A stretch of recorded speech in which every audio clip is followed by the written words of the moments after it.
Just before this video does start, I want to let you guys know about a giveaway I am running. By simply just subscribing to the channel, you will automatically be entered into a giveaway for a free physical copy of the next-gen version of The Witcher 3 Wild Hunt on a platform of your choice. Providing you are one of the first 1,000 subscribers on the channel, you will automatically be entered into that giveaway, and once we do hit 1,000 subscribers, that giveaway will end, and I will pick someone out at random that will win a free physical copy of the game on a platform of their choice. So all you have to do is hit subscribe. We have just had the official CD Projekt RED livestream for The Witcher 3 Next Gen Edition, going over all of the new features arriving with the Next Gen Edition on December 14th as part of a free update. So in today's video, we're going to be going through all of the new features that are arriving with this free Next Gen update. But just before we do get into all of that, please be sure to like, subscribe, and hit that notification bell so you don't miss any content just like this. So the first new feature coming with this next-gen version of The Witcher 3 Wild Hunt is a photo mode. This has been a highly requested feature throughout the entire 7 years that The Witcher 3 Wild Hunt has been released. In this photo mode, you'll have the ability to change the FOV, the tilt of the camera, the depth of field, and even the focus distance. Not only that, you'll also be able to add a bunch of effects such as exposure, contrast, highlights, temperature, and even saturation. The Witcher 3 Wild Hunt does have some really nice scenery, so it's going to be really nice to be able to take some photos of that. It's something that we do have in Cyberpunk 2077, and it's something that's definitely been missed in The Witcher 3 Wild Hunt, so it's going to be nice to have that feature. And of course, it will make in-game photography way more popular in The Witcher 3 Wild Hunt now that this is a thing. So the next feature is that you will be able to change your camera distance. You'll be able to change your exploration camera distance, your combat camera distance, and your horseback camera distance. This actually has quite a big effect on the gameplay of the game. It makes it, in a lot of ways, seem like a completely new game. You'll be able to have the camera close to Geralt on both in exploration, combat, and on horseback, and you can also have it far away, or you can just keep it as the default if you like it as it is. So now let's get on to the performance and the fidelity modes on the next generation consoles, and this does actually include Xbox Series S, which is really impressive. So on both PlayStation 5, Xbox Series X, and Xbox Series S, you will have a performance mode and a graphics mode. In that performance mode, you'll be able to achieve 60 FPS, and in that fidelity mode, the graphics mode, whatever you want to call it, you'll be able to achieve 30 FPS, and of course you will have ray tracing features and all of the improved textures. Now, if you are on a Xbox Series X or a PlayStation 5, you'll actually get access to FSR 2.0, as well as ambient occlusion, which is some really nice graphical features to have to be able to take advantage of, but this will only be available on that graphics mode. I do suggest playing on the performance mode. I think 60 FPS is definitely worth the compromises in the graphics, as the game will still look really nice, but you'll be getting 60 FPS, which makes the game so much better. You will get such a better experience when it comes to gameplay. When you are now looking at the map in The Witcher 3 Wild Hunt, there is actually a new filter. At the moment, when you do look at the map in The Witcher 3 Wild Hunt, there will be loads of question marks, and those are for undiscovered locations, but you will now have the ability to get rid of all of those question marks, so when you look at the map, it will look a lot cleaner. Now, obviously, if you are wanting to go towards these undiscovered locations, then you will want them on, unless you want to try and find them without knowing where they are, which some people might actually prefer to do. It will make the game a bit more challenging, and it will feel a bit more immersive in a way, so if you do want to just have no idea where they are, you can actually turn these off as a whole, so yeah, when you look at the map, you won't know where they are.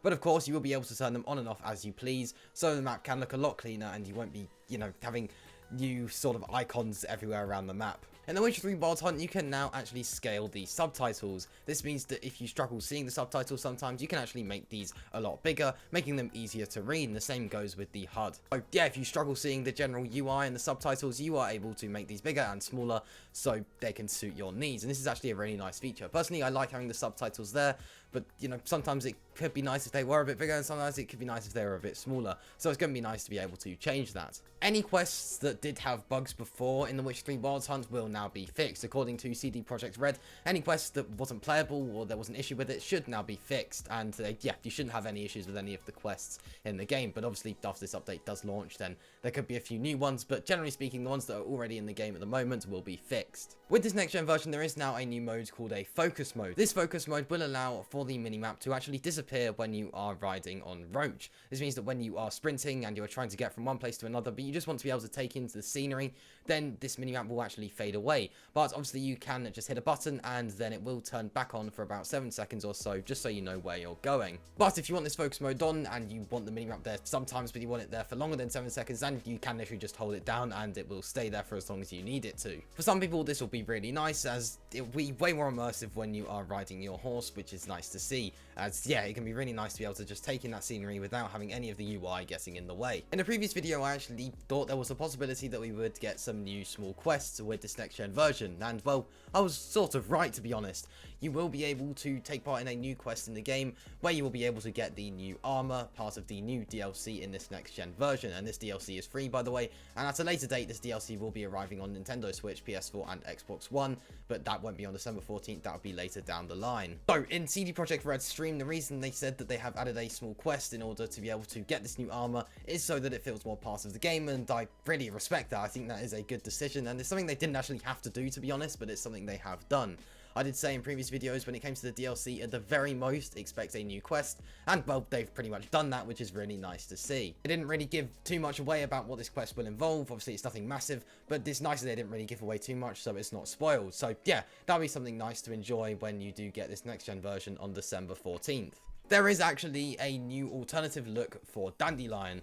When you are in the game, you'll be able to, in the settings of the game, change him to this alternative look. Obviously, you can keep it as the standard look if that's what you would prefer, but there is also another look that you can use for him, so whenever you go near him, you'll be able to see his new look, and this is obviously related to the Netflix series. You'll also be able to get access to Geralt'S armor and swords from both the Witcher Series 1 and Series 2 on Netflix, and this will be available in the game. And finally, with the DLC, there is also Nymphocard Armor, which is also really cool to see. This is obviously some small DLC, but for a 7-year-old story game to be getting this, I do think it's really impressive, and there is also the fact that it is completely free. There is actually one last feature, which is actually already available in Cyberpunk 2077, and it is also available in The Witcher 3 Wild Hunt, but it's only between PC and Nintendo Switch. But with this next gen update, that will change. There will now be full cross progression, which is really nice to see.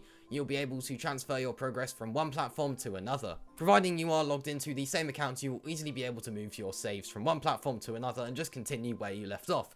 Obviously, this is a feature we're seeing in a lot of games these days, and we obviously have already seen it in The Witcher 3 Wild Hunt, but that was just for PC and Nintendo Switch, so it's nice to be able to have that now on other platforms as well. So as of right now, those are all of the new features that we know about arriving with this next gen update, and of course that does include the new DLC. And just a reminder, this is completely free and will arrive as a free update for PS5, Xbox Series X and PC on December 14th, with the new DLC arriving on the older generation platforms and Nintendo Switch at a later date, and the same goes with a free physical copy of this next gen version will arrive at a later date. And a reminder that you can enter a giveaway to win a free physical copy on a platform of your choice by just being one of the first 1,000 subscribers on the channel. So, as a quick conclusion, the main new features arriving are 4K textures and models, ray tracing features, improved gameplay, 60 FPS mode, cloud saves, and of course a photo mode. So I really would love to hear all of your thoughts on this down in the comments below, and if you will be playing this on December 14th, I certainly will.